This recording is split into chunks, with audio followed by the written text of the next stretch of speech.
Привет, ребят! Хотите научиться играть за лапу-лапу? Сегодня я поведаю вам 5 советов, которые хоть с нуля сделают вас закаленными майнерами на лапу-лапу. Для начала пройдемся по всем его навыкам. Навыков всего 3, но у них есть по 2 фазы. Пойдем по порядку. Пассивный навык «Защитник Родины». При накопленной пассивке у лапу-лапу увеличивается немного дальность базика, и сам базик меняется. Он вместо обычного удара совершает мини-прыжок в цель. Но не в этом вся суть. А суть в том, что он получает щит, который впитывает 500-1200 очков урона. Это один из критериев высокой выживаемости лап, так что не забывайте про него. Первый навык – клинки правосудия. Лапу-лапу метает 2 меча бумерангом в указанную область по изогнутой траектории. Странно, но есть игроки, которые думают, что урон с первого навыка можно наносить лишь так. Но чаще вы будете кастовать его вблизи, потому что так вылетает 100% весь урон. Второй навык – Воин джунглей. Лапу-лапу совершает рывок, при этом нанося урон впереди себя. Его в частности используют как обычный рывок, лишь чтобы нанести двойной урон с первого навыка. Третий навык – Храбрейший боец. Лапу-лапу прыгает вперед, нанося урон в зоне приземления. Плюсом адаптируя свои навыки к ближнему бою. Измененный первый навык – Сотрясающий землю. Лапу-лапу бьет мечом об землю в указанной области, ставя врагов на 1 секунду. В большинстве случаев именно этот навык комбинируется с вспышкой. Лапу-лапу крутит мечом вокруг себя. Из-за каждого пораженного героя он будет получать на 10% меньше урона. Это хоть и не очевидная, но самая важная составляющая выживаемости лапу-лапу файт. Измененный третий навык – Яростный удар. Лапу машет мечом 3 раза. При этом он может с каждой атакой менять направление. Также во время кастования он неуязвим ко всему контролю, кроме подавления. Многие думают, что лапу-лапу слаб до появления ультимейта, что он выживает на лайне без него. Но это просто чушь, ведь он не то чтобы выживает, он доминирует, если подходить с умом и с перком на ударную волну. Вот эмблемы, которые использую я.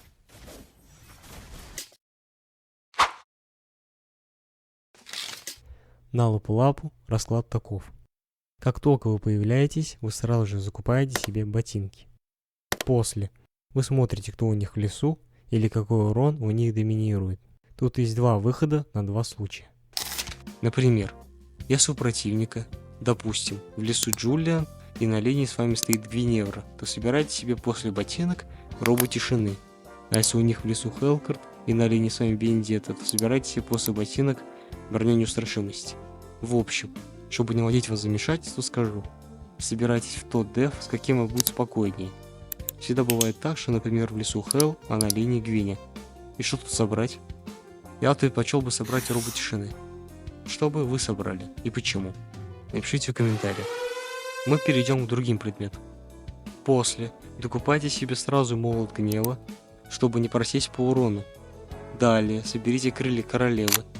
Они дадут вам хорошую выживаемость. Дальше дособирай ботинки в прочные сапоги или сапоги воина. Я предпочитаю прочные сапоги, так как они уменьшают длительность контроля и замедление на 30%. Также дособирай предмет молот гнева, удар охотника. После, если вы собрали себе робу тишины, то соберите древнюю керасу, если против вас все прокастеры, как Клин, Суё и Наташа. Шиповную броню, если против вас есть стрелок, который идет через криты.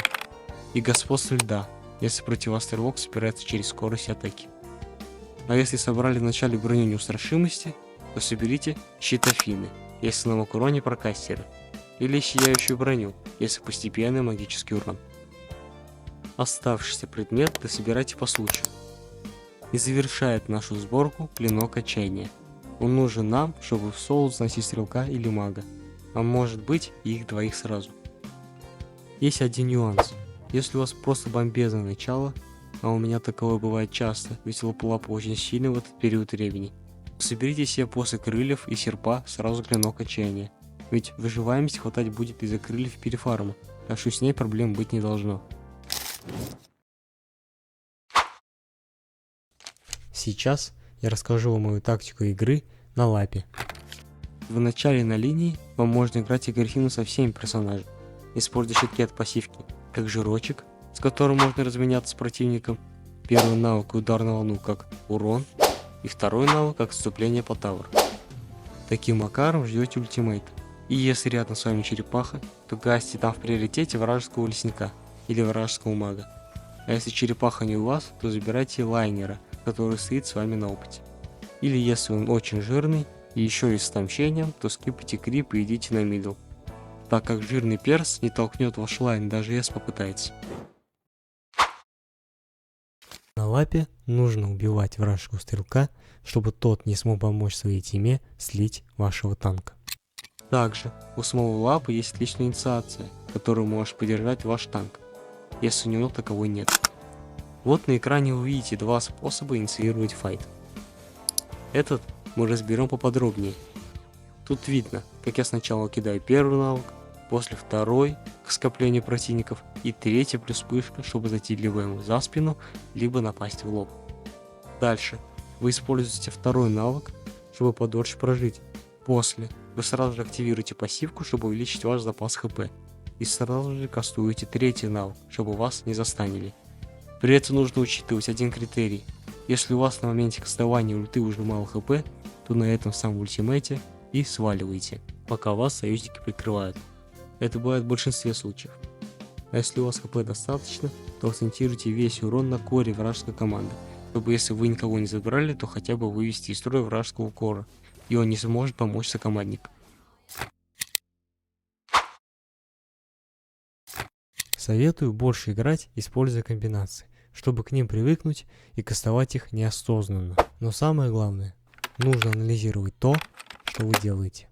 Желательно анализируйте после катки. Так вы сможете понять точно, где вы тупанули и почему.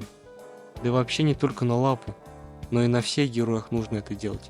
Так вы подниметесь на голову выше намного раньше.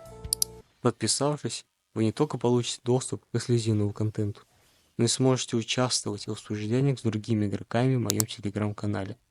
Ссылка, кстати, в описании. Лайкните видео, если оно вам понравилось. Это поможет создавать мне больше качественного контента. Не стесняйтесь оставить комментарии с вашими мыслями или вопросами. Я всегда рад ответить на них. И, конечно, поделитесь этим видео с друзьями, чтобы вместе поднять уровень игры и стать настоящими киберкотлетами.